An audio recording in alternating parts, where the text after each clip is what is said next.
ಬೆಂಗಳೂರಿನ ಜನ ಸ್ವಲ್ಪ ಅಲರ್ಟ್ ಆಗಿರಿ. ಕಾರಣ ಇನ್ನೆರಡು ದಿನಗಳ ಕಾಲ ಬೆಂಗಳೂರಿನಲ್ಲಿ ಮಳೆ ಆಗುತ್ತೆ ಅನ್ನೋದ್ರ ಬಗ್ಗೆ ಹವಾಮಾನ ಇಲಾಖೆ ಮುನ್ಸೂಚನೆ ಕೊಡ್ತಾ ಇದೆ. ಒಂದು ಮಳೆನೇ ತಡೆಯಕ್ಕಾಗ್ಲಿಲ್ಲ, ಇಷ್ಟೆಲ್ಲ ಅವಾಂತರಗಳು ಸೃಷ್ಟಿಯಾಯಿತು ಅಂತ ಆತಂಕ ಜನರಲ್ಲಿ ಇದ್ದೇ ಇದೆ. ಬಟ್ ಇನ್ನೆರಡು ದಿನ ವರುಣ ಅಬ್ಬರಿಸಲಿದ್ದಾನಂತೆ ಬೆಂಗಳೂರಿನಲ್ಲಿ.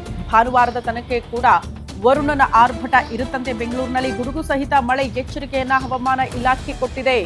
ಬೆಂಗಳೂರಿಗೆ ಯೆಲ್ಲೋ ಅಲರ್ಟ್ ಅನ್ನ ಘೋಷಣೆ ಮಾಡಲಾಗಿದೆ ಅನ್ನೋದರ ಡೀಟೇಲ್ಸ್ ಸದ್ಯ ಸಿಗ್ತಾ ಇದ್ರು. ರಾಜ್ಯದ ವಿವಿಧೆಡೆ ಕೂಡ ಮಳೆಯಿಂದ ಸಾಕಷ್ಟು ಅವಾಂತರಗಳಾಗಿದೆ. ಬಟ್ ರಾಜ್ಯದಾದ್ಯಂತ ಹಲವು ಜಿಲ್ಲೆಗಳಲ್ಲಿ ಮಳೆಯಾಗುವ ಸಾಧ್ಯತೆ ಇದೆ ಅಂತ ಹವಾಮಾನ ಇಲಾಖೆ ಹೇಳ್ತಾ ಇದೆ. ಬೆಂಗಳೂರು ಸೇರಿದಂತೆ ತುಮಕೂರು, ಚಿಕ್ಕಮಗಳೂರು, ಚಿತ್ರದುರ್ಗಕ್ಕೂ ಕೂಡ ಆರೆಂಜ್ ಅಲರ್ಟ್ ಘೋಷಣೆಯಾಗಿದ್ದು ಆಲಿಕಲ್ಲು ಸಹಿತ ಮಳೆಯಾಗುವ ಮುನ್ಸೂಚನೆಯನ್ನ ಹವಾಮಾನ ಇಲಾಖೆ ಕೊಟ್ಟಿದೆ ಅನ್ನೋದರ ಡೀಟೇಲ್ಸ್ ಸದ್ಯ ಸಿಗ್ತಾ ಇದೆ.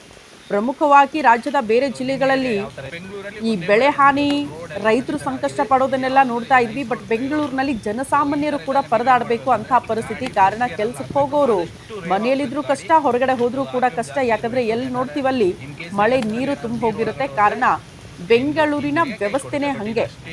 ಕಂಡಲ್ಲಿ ಕಟ್ಟಡಗಳು, ಈ ಮೋರಿಗಳು ಬ್ಲಾಕೇಜ್ ಆಗಿರೋದು, ನೀರು ಹರಿದು ಹೋಗೋದಕ್ಕೆ ಎಲ್ಲೂ ಕೂಡ ವ್ಯವಸ್ಥೆ ಇಲ್ಲದೆ ಇರೋ ಪರಿಣಾಮ ಇಷ್ಟೆಲ್ಲ ಸಮಸ್ಯೆಗಳು ಬೆಂಗಳೂರಿನಲ್ಲಿ ಆಗ್ತಾ ಇರುತ್ತೆ.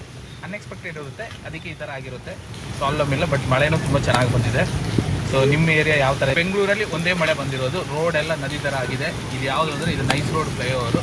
ಸೊ ಈ ಥರ ಇದ್ದಾಗ ನೀವೇನು ಮಾಡಬೇಕಂದ್ರೆ ಗಾಡಿ ಫಸ್ಟ್ ಗೇರಲ್ಲಿ ಹಾಕಬೇಕು, ಆದಷ್ಟು ರೇವ್ ಆಗಬೇಕು ಗಾಡಿ. ಸೊ RPM ಜಾಸ್ತಿ ಇರಬೇಕು. ಯಾಕಂದರೆ ಇನ್ ಕೇಸ್ ಸೈಲೆನ್ಸರಲ್ಲಿ ಏನಾದರೂ ನೀರು ಒಳಗಡೆ ಹೋದರೆ ನಿಮ್ಮದು ಇಂಜಿನ್ಗೆ ಕೈ ಕೊಡುತ್ತೆ. ಬಟ್ ಇದು ಅಷ್ಟೇನು ಸೀನ್ ಇಲ್ಲ. ಬಟ್ ಆದರೂ ನೋಡಿ ಯಾವ ಲೆವೆಲ್ಗಿದೆ ಅಂತ. ಸೊ ಇದು ಬಂದ್ಬಿಟ್ಟು ಎಲೆಕ್ಟ್ರಾನಿಕ್ಸ್